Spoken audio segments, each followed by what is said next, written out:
Guys, গতকাল রাত 10:30টার দিকে বসেছিলাম ইঞ্জিনিয়ারিং ফাংশন লেকচার 2 নিয়ে। তো ওইটার কন্টেন্ট বানানো শেষ হইতে হইতে আজকে রাত 8:30 বেজে গেছে। মাঝখানে খালি কয়েক ঘন্টা ঘুম, খাওয়া দাওয়া, নামাজ গোসল এই ছিল। বাদ বাকি ফুল টাইম এই লেকচারটার পিছনে ছিলাম। মোটামুটি হচ্ছে 90টার মতন স্লাইড হয়েছে, একদম প্রিমিয়াম লেভেলের। মানে এইখানে দেখা গেছে যে অর্ধেকের মতন অঙ্ক আমি নতুন করে বানিয়ে দিয়েছি নিজের মতো করে, যেখানে প্রচুর কনসেপ্ট, প্রচুর থিওরি এবং অনেক টেকনিক শেখাইছে একটা একটা করে। সো এই সব কিছু রেডি করতে করতে আমার জাস্ট মানে একটা লেকচার রেডি করলাম এই প্রায় একদিন লাগায়। ওকে, সো ইঞ্জিনিয়ারিং ব্যাচের ক্লাস এইচএসসি পরীক্ষার রুটিন আগায় দেওয়ার কারণে বন্ধ ছিল। তো আমরা ইনশাল্লাহ আবার আগামীকাল থেকে শুরু করে ফেলছি। ফাংশনের লেকচার 2 ইনশাল্লাহ আগামীকাল শুট হবে। এই পুরো ফাংশন অধ্যায়টা দেখো কোন লেভেলে এটা রেডি হয়েছে লেকচার। ওকে, একদম মানে অন্য লেভেলে। এই যে প্রত্যেকটা জিনিসের থিওরি টিওরি এগুলা অন্যভাবে গুছাইছি। এই যে দেখো স্লাইডে, দেখো স্লাইডের জিনিস কি দেখো, বুঝছো? এগুলো সবগুলো একদম নিজে বসে বসে এগুলো টাইপ করলাম, এই থিওরিগুলো একটা একটা টেকনিক, টাইপ, শর্টকাট, মানে দুনিয়াদারির যা যা লাগতে পারে। এই ক্লাসটা যে করবে ভাই, তার আর কিছুই লাগবে না ফাংশনের জন্য। বইটা বসতে হইলে আর কিচ্ছু দরকার নেই, বুঝছো?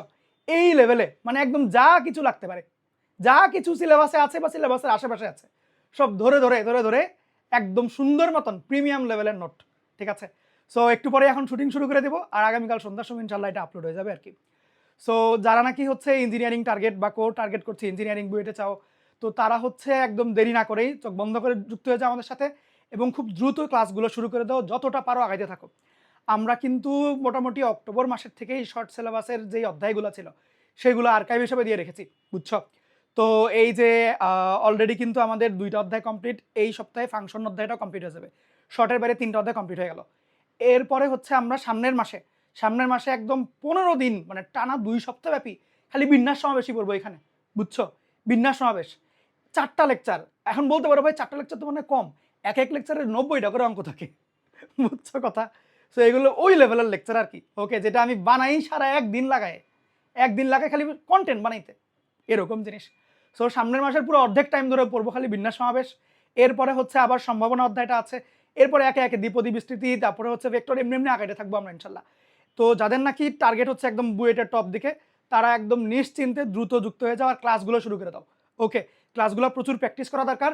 আর পাশাপাশি কিন্তু অবশ্যই এইচএসসির পড়া পড়তে থাকো, বুঝছো? এইচএসসির পড়ায় যেন কোনো ঘাটতি না পারে। ঠিক আছে, সবাই ভালো থাকো। আর আমরা কিন্তু রিটেন এক্সামও নেই এখানে, বুঝছো? আমি নিজে ভিডিও কলে বসে বসে একজন একজন করে রিটেন এক্সাম নেই, ভাইবা ধরি। ওকে, আমি নিজে ধরি। সো এই হলো বিষয়। তো ভালো থাকো সবাই, দেখা হবে ইনশাল্লাহ ইঞ্জিনিয়ারিং ব্যাচের ক্লাসে। আল্লাহ হাফিজ সবাইকে।